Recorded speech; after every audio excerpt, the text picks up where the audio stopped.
Lily Kelmore's hands were covered in clay when her father's studio caught fire, and she didn't realize until later that everything she'd known about her family's legacy had turned to ash in those flames. She stood outside the burning building with her mother, her two brothers, and her grandmother, watching firefighters battle the blaze that consumed 3 generations of artwork. Paintings her grandfather had created in the 70s, sculptures her father had spent months perfecting, her own portfolio pieces she'd planned to submit to galleries next month, all of it disappearing into smoke and orange light. Her mother, Deanna, kept her arm around Lily's shoulders. "We'll rebuild," she whispered, but her voice cracked. "Art isn't about the space, it's about what we carry inside." Lily wanted to believe that. At 24, she'd grown up surrounded by creativity. Her father, Marcus, was a sculptor whose work had been featured in museums across the country. Her mother painted murals that transformed ordinary buildings into landmarks. Her older brother, James, worked in photography, capturing moments that made people stop and reconsider their entire worldview. Her younger brother, Thomas, had just started making installations that critics called genius. The Kelmore family wasn't wealthy, not by conventional standards, but they were rich in reputation. People knew their name. People respected what they created. Now the studio where it all happened was gone. The insurance money came through 6 weeks later. It wasn't enough to rebuild the studio the way it had been, not even close, but it was something. Marcus gathered the family around the kitchen table in their cramped apartment and spread out the paperwork. "We need to think differently," he said, rubbing his temples. "We can't just recreate what we had. We need something sustainable, something that generates income while we create." "A gallery," Deanna suggested. "We could show our work and other artists' pieces, take commission on sales." "Galleries are dying," James countered. "Everything's moving online." "We need to adapt to that." They talked in circles for hours. Lily mostly listened, feeling the weight of loss pressing down on her chest. She'd been working on a series of ceramic pieces that explored the intersection of natural forms and human emotion. They'd been her best work, the kind of thing that might have launched her career. Now they were nothing. A week later, Lily took a job at a coffee shop to help with bills. It wasn't glamorous, but it gave her time to think. She'd arrive at 5 in the morning to prep, work through the breakfast and lunch rush, then spend her evenings in the corner of her bedroom that served as her makeshift studio. She'd bought a small pottery wheel with her first paycheck, determined to start again. That's where she was 3 months after the fire, wedging clay at the coffee shop's back table during her break, when a man walked in and changed everything. He was tall, probably 6'3", with dark hair and broad shoulders that filled out his expensive-looking jacket. He had the kind of presence that made people look twice, not because he demanded attention but because he carried himself with quiet confidence. His eyes were a striking gray-blue, and when they landed on Lily's clay-covered hands, he smiled. "You work with ceramics?" he asked, walking over to her table instead of getting in line. Lily looked up, surprised. Most customers ignored her artistic attempts. "Yeah, just messing around on my break." "That's not messing around." He gestured to the bowl taking shape between her palms. "That's skill. The way you're controlling the thickness, maintaining symmetry, you've been training for years." She felt heat rise to her cheeks. "My whole life, basically. My family's all artists." "What's your name?" Lily Kelmore." His expression shifted, recognition lighting his features. "Kelmore." "As in Marcus Kelmore, the sculptor. That's my dad. I have one of his pieces, bronze figure about this tall." He held his hand at chest height. "Bought it at an auction 5 years ago. It's the centerpiece of my office." Lily felt a surge of pride mixed with that familiar ache. "He'll be glad to know it found a good home. We lost a lot of work recently." The studio fire. I read about that. I'm sorry. Thanks. She started to ask how he knew so much about her family, but another customer called out an order and she remembered she was supposed to be working. I should get back to the counter. Of course. I'm Preston, by the way, Preston Quincy. He handed her a business card as she stood. If your family ever needs space to work or resources, get in touch. I might be able to help. She glanced at the card. Preston Quincy, CEO, Quincy Construction and Development. The name resonated, though she couldn't place why. She tucked the card in her apron pocket and returned to making lattes, but her mind stayed on the man with gray-blue eyes who knew her father's work. That evening, she mentioned Preston to her family over dinner. Marcus's fork stopped halfway to his mouth. Preston Quincy. You met Preston Quincy? Yeah, why? Lily, the Quincy family built half this city. His grandfather started the construction company after World War II. His father expanded it into one of the largest development firms on the East Coast. Preston took over 5 years ago and he's revolutionized how they approach projects. Sustainable materials, community integration, architectural innovation. He's a billionaire, sweetheart. And from what I've read, he's brilliant. He seemed nice, Lily said, feeling suddenly foolish for not recognizing the name immediately. He said he'd help if we needed space or resources. Diana leaned forward. What kind of help? I don't know. He just gave me his card. Her parents exchanged glances. James pulled out his phone and started searching. Holy hell. Preston Quincy is 31, unmarried, and his company's worth about $8 billion. He personally donated $15 million to arts education programs last year. Call him, Thomas said immediately. We need a studio. He builds things. It's perfect. But Lily hesitated.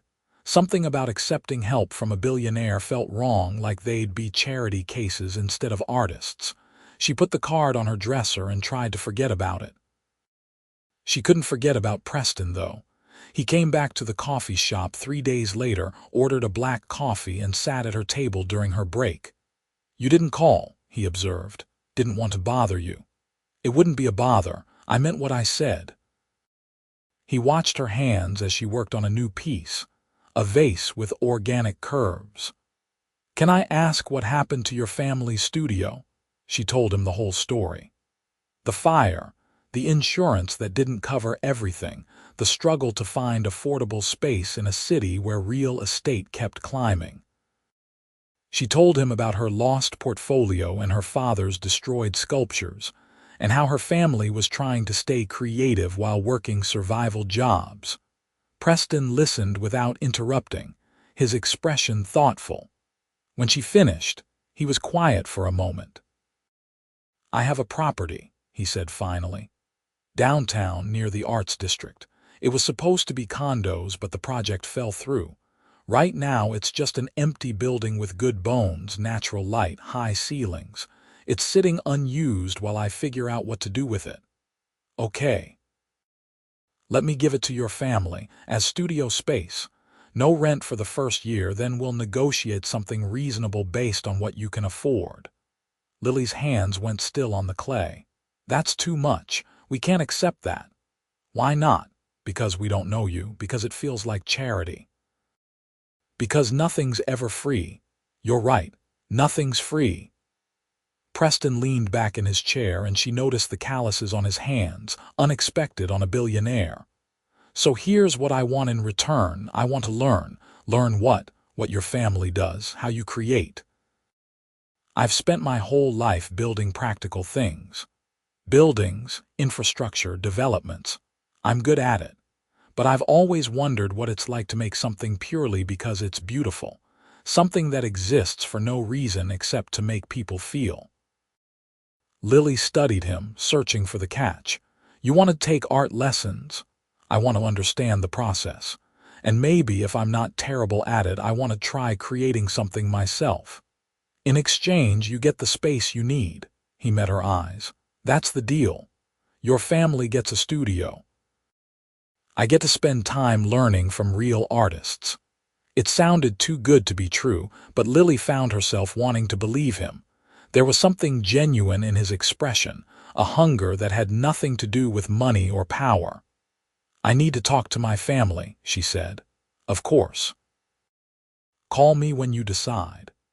He left before she could respond, and Lily sat staring at her half-finished vase, wondering if this was the answer to everything or a mistake waiting to happen. Her family's reaction was unanimous. They had to at least look at the space. Preston met them downtown 3 days later. The building was a 5-story brick structure with massive windows and an industrial aesthetic that Deanna immediately loved. Inside, the main floor was vast and open, with concrete floors and exposed beams and light pouring through glass that faced east and south. "There's plumbing from the previous renovation," Preston explained as they walked through. "And the electrical's been updated. Upper floors need work, but this main level is completely functional." Marcus walked the perimeter, his trained eye assessing everything. "This is extraordinary. Do you understand what space like this costs in this neighborhood?" "I do. That's why it's been sitting empty. I can't justify the expense of finishing the upper floors for residential when the market's already saturated. But for studios, for what you do, it's perfect." James was already setting up potential photography angles. Thomas was measuring wall space. Deanna stood in the center of the room with tears in her eyes. "We could make this beautiful," she whispered. Preston looked at Lily. "What do you think?" "I think you're either incredibly kind or you have an agenda I don't understand yet," he laughed, and the sound was warm. "Maybe both." "Is that a yes?" Lily looked at her mother's face, at her father's cautious hope, at her brother's excitement. She thought about the cramped corners where they'd been trying to create, about the dreams they'd put on hold. "Yes," she said, "but we're serious about the teaching thing. You don't just get to throw money at us and disappear. You want to learn about art. Then you show up and do the work. Deal." They shook hands, and Lily felt the calluses she'd noticed before. Preston might be a billionaire, but he'd built things with his own hands. That mattered somehow. The Kelmore family moved into the studio 2 weeks later. They spent the first few days just planning the space, marking out areas for different purposes. Marcus claimed the back corner for his sculptures. Deanna wanted the wall with the best southern light for painting. James set up a darkroom in what used to be a storage closet. Thomas started planning an installation that would hang from the exposed beams. Lily chose a spot near the windows where she could work with clay and watch the city move past. Preston showed up on a Saturday morning wearing jeans and an old t-shirt, looking nothing like a CEO. "Where do we start?" he asked. Marcus took charge initially, explaining the fundamentals of sculpture and form. Preston listened intently, asking questions that showed he was actually thinking about the concepts. He had good spatial awareness, understanding how shapes related to each other, how balance worked in 3 dimensions. "That makes sense," he said when Marcus explained load bearing in sculpture. "It's like foundation work in construction. You have to understand where the weight goes." "Exactly. You're thinking about it the right way." But when Preston tried to actually create something, his engineering mind got in the way. He kept trying to plan every detail in advance, sketching and measuring, unable to just let his hands explore the material. Lily watched him struggle for an hour before walking over. "You're overthinking it. I need to know what I'm making before I start." "Why?" "The clay doesn't care about your plan. It wants to become something, but you have to listen to what it's telling you." She pulled up a stool next to him. "Here, close your eyes." "What?" "Trust me, close your eyes." Preston looked skeptical but complied. Lily placed a lump of clay in his hands. "Just feel it. Don't think about what you're going to make. Feel the texture, the weight, the temperature. Feel how it responds when you press your thumb into it, how it wants to move. She watched his expression shift as he followed her instructions. His shoulders relaxed. His hands started moving with more confidence, shaping without planning. "That's it," she said softly. "You're not building something, you're finding what's already there." Preston opened his eyes and looked at what he'd created. It wasn't refined or polished, but it had life to it. A organic form that suggested movement. "I didn't plan that," he said, wonder in his voice. "I know. That's the point." He looked at her and something passed between them. Recognition, maybe. An understanding that they spoke different languages but could still communicate. Preston started coming to the studio 4 times a week. He'd arrive in the mornings before heading to his office, spending 2 hours working with clay or watching Marcus sculpt or helping Diana mix paints. He asked endless questions, wanting to understand not just the techniques but the philosophy behind creative decisions. "Why did you choose that color?" he'd ask Diana. "Because it felt right. Because it echoed the emotion I was trying to convey." "But how do you know it's right?" "What's the metric?" Diana would smile. "There is no metric, Preston. That's the point. You have to trust yourself." It was a concept he struggled with. Preston's whole world ran on metrics and data and measurable outcomes.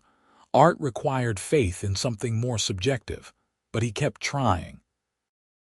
And slowly, Lily watched him change. She didn't mean to spend so much time with him. She'd intended to let her father handle most of the teaching, but Preston gravitated toward ceramics, fascinated by the way clay transformed through fire. He'd sit at the wheel next to Lily, attempting bowls and cups and vases, failing more often than succeeding but never getting frustrated. "I've built 50-story towers," he said one morning, watching his wonky bowl collapse for the 3rd time. "Why is this so much harder?" "Because towers have blueprints and engineering standards. Clay has personality. You can't control it the same way." "How do you control it?" "You don't. You collaborate with it." Preston tried again, this time letting the clay guide his hands more than his mind. The bowl that emerged was lopsided and asymmetrical, but it held together. "It's ugly," he said. "It's honest," Lily corrected. "And honestly, that's more interesting than perfect." He looked at her with those gray-blue eyes, and Lily felt something shift in her chest. She'd been thinking of Preston as her family's benefactor, the billionaire who'd given them space. But sitting next to him, watching him struggle and learn and slowly open up to a new way of thinking, she was starting to see him as something else, someone curious, someone humble, someone who built empires but still wanted to understand how to shape a simple bowl, someone she was dangerously close to falling for. Spring turned to summer. The studio became the center of the Kelmore family's world again. Marcus completed a new series of sculptures that a gallery agreed to show. Diana painted a mural on the exterior wall that became an Instagram landmark overnight. James's photography started appearing in magazines. Thomas's installations caught the attention of critics who called him the next big thing in conceptual art. And Lily rebuilt her portfolio, creating ceramic pieces that felt deeper and more assured than anything she'd made before the fire. Preston was there through all of it, learning and watching and slowly creating his own work. His pieces were rough and unrefined, but they had something, a quality that came from genuine emotion rather than technical skill. "You're getting good at this," Lily told him one evening. They were alone in the studio, working late. Her family had gone home hours ago, but Lily had stayed to finish glazing a series of plates. Preston had stayed too, unwilling to leave a piece unfinished. "I'm mediocre at best," he said, "but I love it. I've never experienced anything like this." Building was always about solving problems, meeting specifications. This is about expression. It's terrifying and freeing at the same time. "That's exactly what it is." Lily set down her brush and stretched, her back sore from hunching over her work. "Can I ask you something? Always. Why did you really offer us this space? And don't say it was just to learn about art. You could have taken classes, hired private tutors. You didn't need us." Preston was quiet for a long moment. He kept his eyes on the sculpture he was working on, an abstract form that suggested human figures embracing. "My father died 2 years ago," he said finally. "Heart attack at his desk. He was 63. He spent his entire life building things, making money, expanding the company. He was phenomenally successful, and when he died, I realized I had no idea who he was as a person, what he loved, what made him feel alive. All I knew was the businessman. I'm sorry. I looked at my own life and saw the same pattern. I was good at what I did. Great, even. But I wasn't passionate about it. I didn't wake up excited. I woke up and checked email and went to meetings and made decisions worth millions of dollars, and none of it meant anything." He finally looked at her. "Then I walked into that coffee shop and saw you working with clay on your break. You were completely absorbed, lost in what you were creating, and I realized that's what I wanted, to care about something that much, to make something that mattered to me, not just to shareholders." Lily's throat felt tight. "You could have just taken up a hobby." "I tried. Bought supplies, watched tutorials. But I didn't understand it, the why behind the what. I needed teachers who lived this life, who understood that art isn't a hobby, it's a way of seeing the world." He smiled, a little sad. "Your family saved me, Lily, not the other way around." She didn't know what to say to that. So instead she stood and walked to where he sat, and she placed her hand over his on the sculpture. "You saved us too," she said quietly. "We needed space to create again, hope that we could rebuild. You gave us that." Preston turned his hand under hers, linking their fingers. The clay was cold between them, but his skin was warm. "I should tell you something," he said. "This stopped being just about learning art about 2 months ago. What is it about now? You, us, this thing I feel every time I'm near you." Lily's heart hammered. "Preston, I know it's complicated. I know I'm technically your landlord, even if I'm not charging rent. I know your family depends on me for this space, and that creates a power imbalance. I've thought about all of that. I've tried to ignore what I feel because acting on it could mess everything up. But I can't stop thinking about you, about your hands shaping clay, about the way you see beauty in things I'd never notice, about how patient you are when you're teaching me, how you never make me feel stupid for not understanding, about your laugh and your concentration and the paint you always have somewhere on your clothes." He squeezed her hand. "I'm falling for you, Lily. I've probably already fallen. And I needed you to know, even if it changes things." Lily could barely breathe. She'd been fighting her feelings for weeks, telling herself it was just gratitude or admiration or proximity. But it was more than that. It had always been more. "It changes things," she said. Preston's face fell. He started to pull his hand away, but she held on. "It changes things because I feel it too.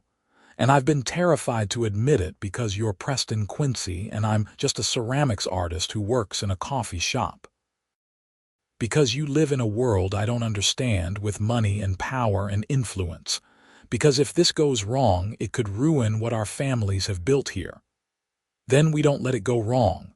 How can you promise that?" "I can't. But I can promise I'll fight for this. For us. If you want there to be an us." Lily looked at their joined hands, covered in clay and possibility. She thought about the last few months, about watching Preston transform from a guarded businessman to someone who got excited about glaze colors and firing temperatures. About how he'd shown up consistently, kept his word, treated her family with respect. About how he'd made her believe in something beyond just surviving. "I want there to be an us," she whispered. Preston stood, pulling her up with him. They were close now, close enough that she could see flecks of darker blue in his gray eyes. close enough that when he lifted his free hand to her face, his thumb left a small smudge of clay on her cheek. "I'm going to kiss you now," he said. "If that's okay. That's very okay." His lips met hers soft at first, questioning. Lily answered by pressing closer, by releasing his hand so she could wrap her arms around his neck. The kiss deepened, and it felt like falling and flying at the same time, like everything suddenly made sense. When they finally broke apart, both breathless, Preston rested his forehead against hers. "I've wanted to do that for so long," he murmured. "Me too." They stood there in the quiet studio, surrounded by half-finished art and the smell of clay and paint, and Lily felt something she hadn't experienced since before the fire. Complete happiness. Dating Preston was both easier and harder than Lily expected. Easier because they already spent so much time together, already knew each other's rhythms and quirks. Harder because they decided to keep it quiet from her family at first, worried about how the dynamic might shift. "We're not hiding," Preston insisted during one of their early conversations about it. "We're just waiting for the right time to tell them." "When's the right time?" "When we're sure this is real. When we can show them it won't affect the studio arrangement or their work."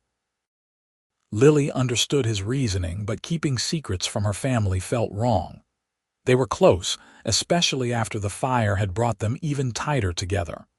Still, she agreed to wait. They stole moments when they could. Coffee dates before Preston went to his office.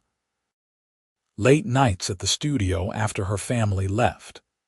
Weekend mornings at Preston's penthouse apartment, where Lily would cook breakfast and Preston would try to sketch her while she worked, his drawings improving but still charmingly amateur. "I'm giving you weird proportions," he complained one Sunday, showing her his latest attempt. "You're capturing how you see me. That's what matters." "I see you as having one arm longer than the other," Lily laughed and kissed him. "You see me as worth drawing. That's the important part." Preston's world was so different from hers.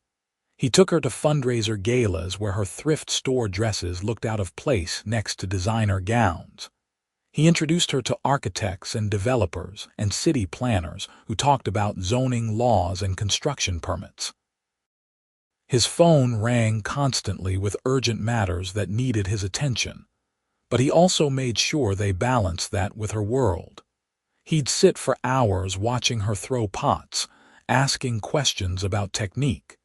He attended gallery openings for artists she admired.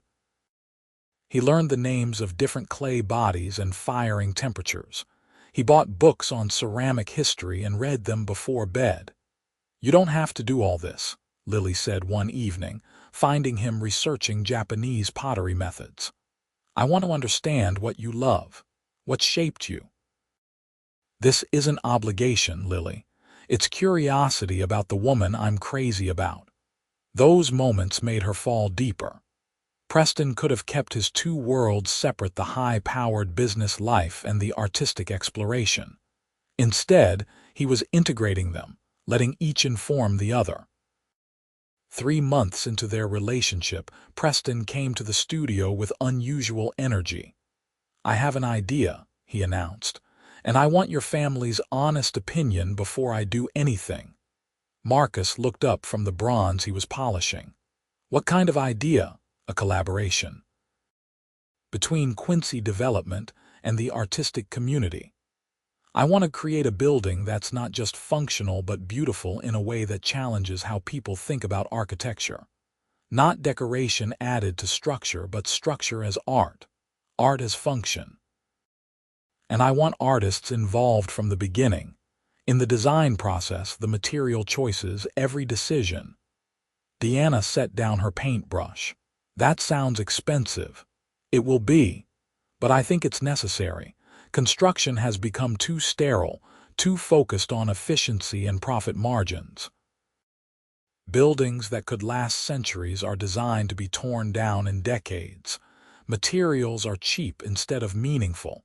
I want to change that, and I can't do it alone. I need people who think differently." James leaned against his work table. What would this look like practically? I'm still figuring that out. That's why I'm asking.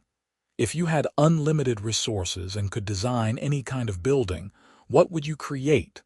The Kelmore family spent the next 2 hours throwing out ideas. A gallery space where the architecture responded to the art displayed. Apartments with walls designed to be painted, repainted, transformed by residents. A community center where the building itself became a collaborative sculpture, added to over years.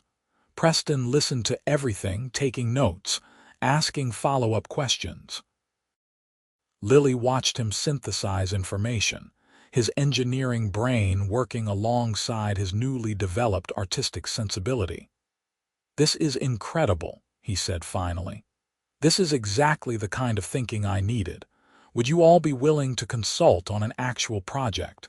Paid, obviously. Fair market rates for your expertise." Marcus hesitated. "Preston, you've already given us so much. This isn't charity. This is me hiring the best artistic minds I know for a legitimate business venture. You'd be collaborating, not accepting handouts. There's a difference." "He's right, Dad," Lily said. "This is professional." "Then we should discuss it professionally," Deanna said, "including the fact that our daughter and Preston have been dating for 3 months and apparently thought we wouldn't notice." Lily's face went hot. Preston looked like he'd been caught committing a crime. "How did you know?" Lily asked. Deanna smiled. "Sweetheart, you're my daughter. You think I don't notice when you're falling in love. The way you look at him, the way he looks at you, you've both been incandescent for months. Are we okay?" Preston asked carefully. "I know this situation is complicated. The studio, the business relationship, everything. I never wanted to jeopardize what your family has built here." Marcus studied him for a long moment. "You've been showing up 4 times a week for 7 months. You've learned about art and technique and theory. You've treated our work with respect. You've kept every promise you made." He paused. "And you make my daughter happy. So yes, we're okay." Relief washed over Preston's face. He reached for Lily's hand, no longer hiding. "Thank you. That means everything. Just don't hurt her," Thomas added, "because we know where you live and we're very creative people." Everyone laughed and the tension broke. Lily felt like she could breathe fully for the first time in months. No more secrets, no more careful distance in front of her family. Just honesty and possibility. Preston's project moved forward quickly once he committed to it. He assembled a team of architects and engineers who were excited about the experimental approach. He hired the Kelmore family as artistic consultants, paying them significant fees that helped stabilize their finances. And he brought in other artists too, painters and sculptors and installation experts, creating a collaborative environment unlike anything the construction world had seen. The building they designed was ambitious. A mixed-use structure that would house apartments, gallery space, artist studios, and a community center. But instead of being boxy and efficient, it curved and flowed. The facade was a collaboration between Diana's artistic vision and structural engineering, creating patterns that caught light differently throughout the day. The interior spaces were designed to be flexible, transforming based on need. Materials were sourced for sustainability, and beauty reclaimed wood, recycled metal, glass that seemed to disappear. "This is going to cost a fortune," Preston's CFO warned during a budget meeting Lily attended. "I know," Preston replied calmly. "But it's going to change how people think about what buildings can be. That's worth the investment. The shareholders won't see it that way. Then I'll fund it personally if I have to. This is happening." Lily watched him fight for the vision, for the belief that beauty and function weren't opposing forces. He took meetings with skeptical investors, presented to city planning boards, convinced contractors to try new techniques. His business acumen and his artistic understanding worked together, each strengthening the other. At night, he'd come back to Lily exhausted but energized. They'd make dinner together in his apartment or hers, and he'd talk through the day's challenges while she listened and asked questions. "You're different than you were a year ago," she observed one evening. They were on his balcony, watching the sun set over the city he was reshaping. "How so?" "More alive. More present. You used to seem like you were always thinking 3 steps ahead, planning the next move. Now you're actually experiencing moments as they happen." Preston pulled her closer. "That's because of you, because of your family. You taught me that not everything needs a plan. Sometimes you just need to feel the clay and see what happens. Look at you, speaking in metaphors." "I've learned from the best." He kissed her temple. "I love you, Lily. I should have said it before now, but I got scared. Scared it was too soon, scared I'd mess this up. But I love you. The way you see the world, the way you create, the way you've changed me. All of it." Lily turned to face him fully, her heart swelling. "I love you too. I fought it at first because I thought we were too different, but we're not. We're just fluent in different languages and we're learning to translate for each other. Marry me." The words came out sudden, unplanned. Preston looked as surprised as Lily felt. "What? Sorry, that wasn't how I meant to do this. I was going to plan something elaborate and romantic. But standing here with you right now, this feels like the perfect moment. Lily Kelmore, will you marry me? You don't have a ring." "I'll buy you 1,000 rings. Or better, we'll make one together. Clay fired into ceramic, something we create. Please say yes." Lily thought about the last year, about losing everything in the fire and finding something better in the rebuilding. About watching Preston transform from a guarded billionaire to someone who got clay under his fingernails and paint on his shirts. About falling in love slowly and then all at once. About creating something new together, not just art but a life. "Yes," she said. "Absolutely yes."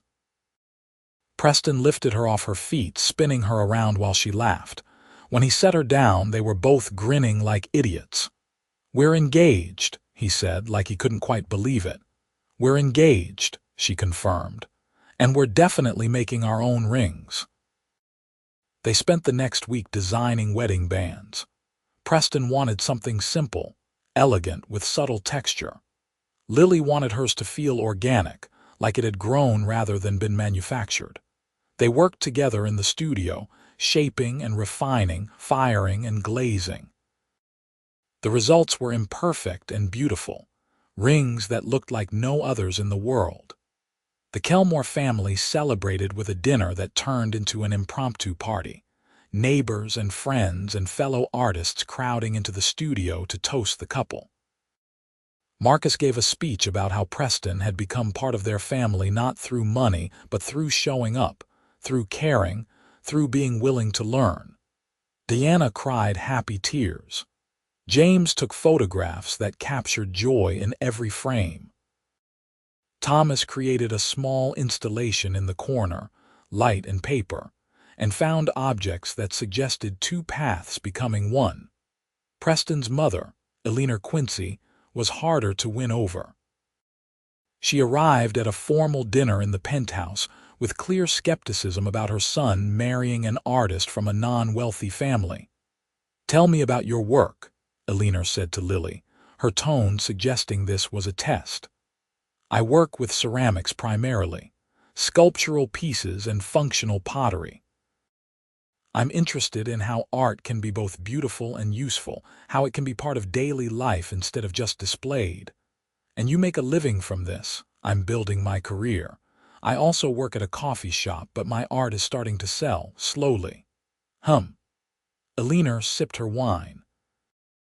"Preston, you could have anyone. Why a struggling artist, Mom?" Preston said sharply.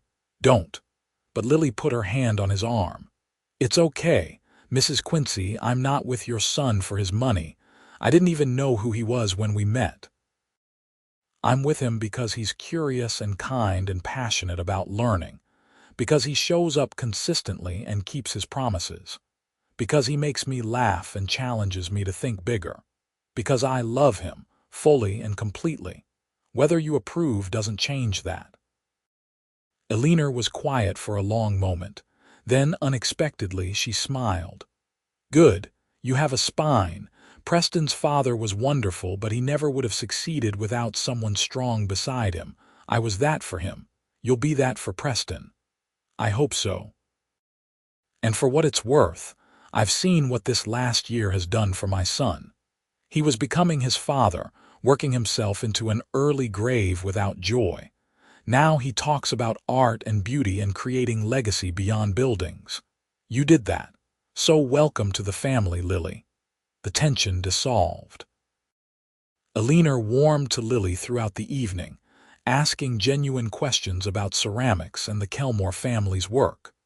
By the time she left, she'd invited them all to dinner at her estate the following month.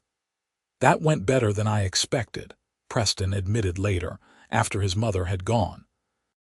"She loves you. She just needed to know I wasn't taking advantage. You could never.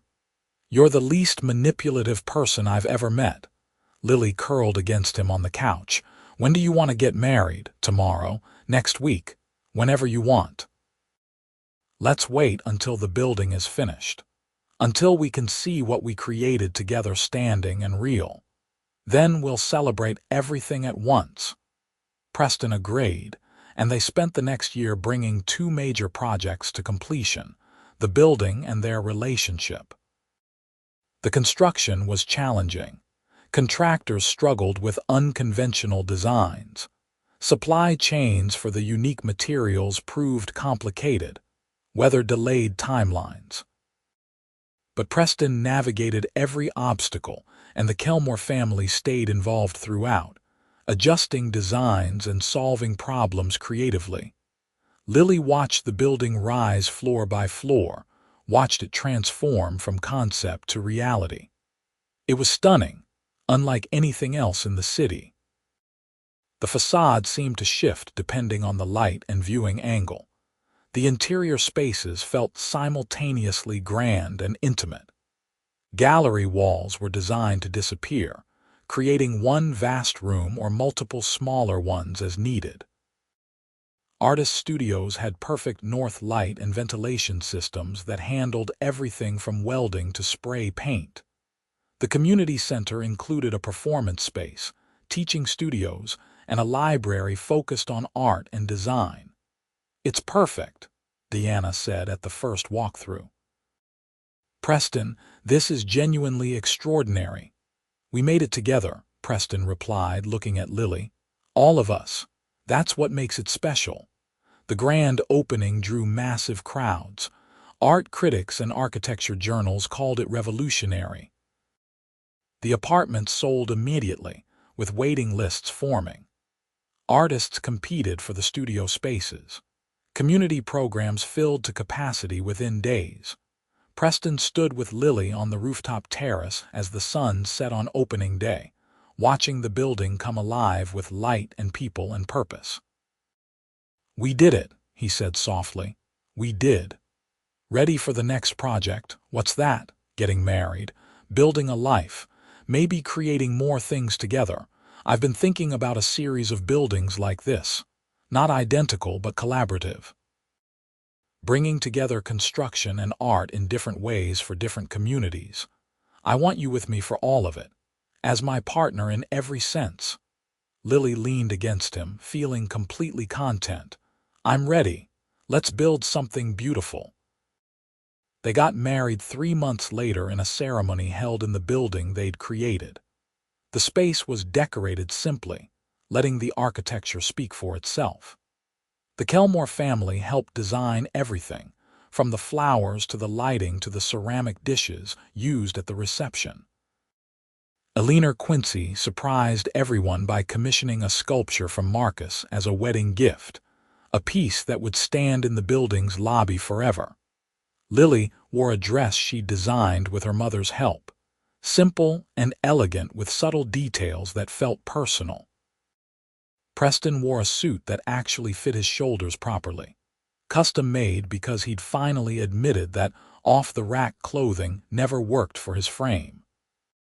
When they exchanged vows, Lily spoke about collaboration and creation, about how marriage was like working with clay, requiring patience and flexibility and faith in the process. Preston talked about foundation and structure, about how the strongest buildings needed solid cores but also needed to be beautiful, how Lily had taught him that strength and beauty weren't contradictions. They exchanged the ceramic rings they'd made, imperfect and irreplaceable. "I love you," Lily said, her voice steady even as tears slid down her cheeks. "I love you," Preston replied. "Always." When they kissed, their families cheered. When they walked back down the aisle as husband and wife, Lily felt like her entire life had led to this moment. Not just the wedding, but the partnership, the collaboration, the creation of something new and lasting. The reception lasted late into the night.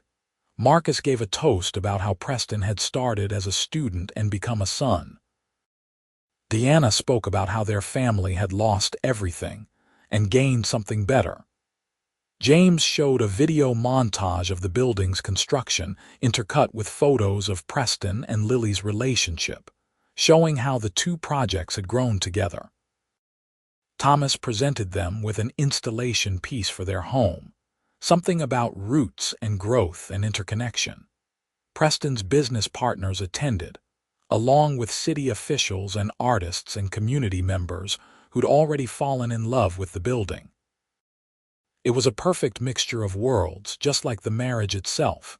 Near midnight, Lily and Preston snuck away to the rooftop terrace, needing a moment alone. "How are you feeling?" Preston asked, wrapping his jacket around her shoulders against the cool evening air. "Happy, complete. Like everything makes sense." She turned to look at him in the soft light. "Did you ever imagine this when you walked into that coffee shop?" "No. I thought maybe I'd take some art classes, try to find meaning in something new. I never imagined falling in love, building something revolutionary. Getting married, having a whole extended family that argues about glazed temperatures at Sunday dinners," Lily laughed. "It's a lot. It's everything." Preston pulled her close. "Thank you for saying yes that day, to the studio space, to dating me, to marriage, to all of it. You changed my life, Lily. We changed each other's lives. That's how this works." They stayed on the rooftop for a while longer, talking about the future. Preston wanted to expand the collaborative building concept to other cities. Lily wanted to focus more on her art now that they had financial stability. They talked about maybe buying a house with studio space for both of them, about traveling to see art and architecture around the world, about maybe, eventually, having kids who would grow up surrounded by creativity and construction, learning that there were infinite ways to make something meaningful. "Whatever we do," Preston said, "we do it together." "Together," Lily agreed. They returned to the party hand in hand, ready to celebrate with the people who'd helped them get here, ready to start their marriage, ready to keep creating. 5 years later, Lily stood in the 4th collaborative building Preston's company had completed, this one in Portland. She was 7 months pregnant with their second child, her belly round under a loose dress covered in clay smudges. Their daughter, Rose, was 3 years old and currently trying to help Marcus sculpt, her small hands covered in more clay than the actual piece. Preston was across the room, discussing architectural details with the lead contractor while simultaneously sketching ideas for the next project. He'd learned to draw properly over the years, his technical skill catching up to his artistic vision. He still worked with clay sometimes, creating pieces that sold in galleries under his own name, donating proceeds to arts education. The Kelmore family had grown too. James had gotten married 2 years ago. Thomas was engaged to another artist he'd met through the collaborative building program. Marcus and Deanna had become grandparents who spoiled Rose shamelessly, teaching her about color and form and creative thinking. The Quincy Development Company had transformed under Preston's leadership. They still built conventional projects, but every year they completed at least one collaborative building, bringing together construction and art in ways that changed communities. The approach had proven successful financially too, with the buildings attracting attention and investment that offset the higher initial costs. Lily's career had flourished. She'd had several successful gallery shows and sold pieces to museums. She taught ceramics workshops in the collaborative buildings, loving the way she could pass on what she'd learned. She'd published a book about her process that had become popular in art schools, but more than any individual success, what mattered was what they'd built together. A marriage that balanced two strong personalities and different ways of thinking, a partnership that made both of them better, a family that kept growing and creating and supporting each other. Preston caught her eye across the room and smiled, that same smile that had hooked her years ago in the coffee shop. He excused himself from the contractor and walked over, placing his hand on her belly. "How are my girls doing? Your girls are tired and covered in clay and very ready to go home. Let me grab Rose and we'll head out." He collected their daughter, who protested leaving before finishing her sculpture. "But Grandpa Marcus needs my help." "Grandpa Marcus managed before you were born, sweetie. We'll come back tomorrow." They said their goodbyes and headed to the car. Rose chattered about everything she'd learned, about clay and tools and how you had to be patient when creating. Lily listened, her heart full, watching Preston drive with one hand while holding Rose's clay-covered fingers with the other. This was what they'd built. Not just buildings and art and careers, but a life, a family, a legacy of creation and collaboration. When they got home, Preston ran Rose's bath while Lily sat in the nursery they'd prepared for the new baby, running her hands over the ceramic mobile she'd made. Preston appeared in the doorway watching her. "What are you thinking about?" he asked. "How grateful I am. For the fire, weirdly, for losing everything because it led to finding you, to building all of this." Preston sat beside her, pulling her close. "I'm grateful too. For walking into that coffee shop, for being brave enough to offer help, for you being brave enough to accept, for every choice that led us here. What do you think we'll create next? I don't know, but I know it'll be beautiful. Everything we make together is beautiful." Lily kissed him, tasting the truth in those words. They'd started from such different places, her from a family of artists struggling after loss, him from a billionaire construction dynasty searching for meaning. They'd met in the middle and built something neither could have created alone. Buildings that were also art. Art that was also functional. A relationship that was also a collaboration. A family that was also a creative partnership. They'd taken everything they were, her artistic heritage, his construction legacy, and made something entirely new. Something that honored both their backgrounds while transcending them. Something that would last. Rose called from the bathroom, needing help. Preston went to her while Lily stayed in the nursery, feeling their second daughter kick against her palm. She thought about the future, about two girls growing up in a world where art and engineering weren't opposites but complementary forces, where beauty and structure worked together, where collaboration was the highest form of creation. Preston returned with a clean, pajama-clad Rose who climbed into Lily's lap carefully, already aware of her little sister growing inside. "Tell me about when you and Daddy met," Rose demanded. It was her favorite story. So Lily told her, with Preston adding details, about coffee shops and studio fires and a billionaire who wanted to learn about clay. About falling in love while building something meaningful. About creating not just art or buildings but a whole life together. Rose listened with wide eyes, even though she'd heard it dozens of times. When the story ended, she hugged both her parents. "I want to build and make art too," she announced. "Just like you." "You can do anything you want," Preston told her, "and we'll help you figure out how." They put Rose to bed and retreated to their own room, exhausted but content. Lily changed into one of Preston's old shirts, the fabric soft from years of washing. Preston emerged from the bathroom to find her standing at the window, looking out at the city lights. "Come to bed," he said gently. "In a minute. I'm just taking it all in. How lucky we are, how much we've built." Preston wrapped his arms around her from behind, his hands resting on her belly where their daughter grew. "We're going to keep building for the rest of our lives, together." "Together," Lily echoed, leaning back against him. And standing there in the home they'd made, with their daughter asleep down the hall and another on the way, with careers they loved and family surrounding them, with buildings standing across the country as proof of what they could create when they combined their strengths, Lily felt completely at peace. They'd come from different worlds. She'd brought art and beauty and emotional intelligence. He'd brought structure and resources and logical thinking. And together, they'd made something neither could have achieved alone: a marriage, a family, a legacy.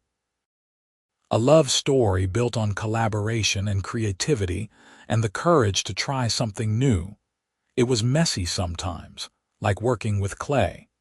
It required patience and flexibility and faith in the process. But the results were worth every challenge. They'd built something beautiful. And they were going to keep building for all the years ahead.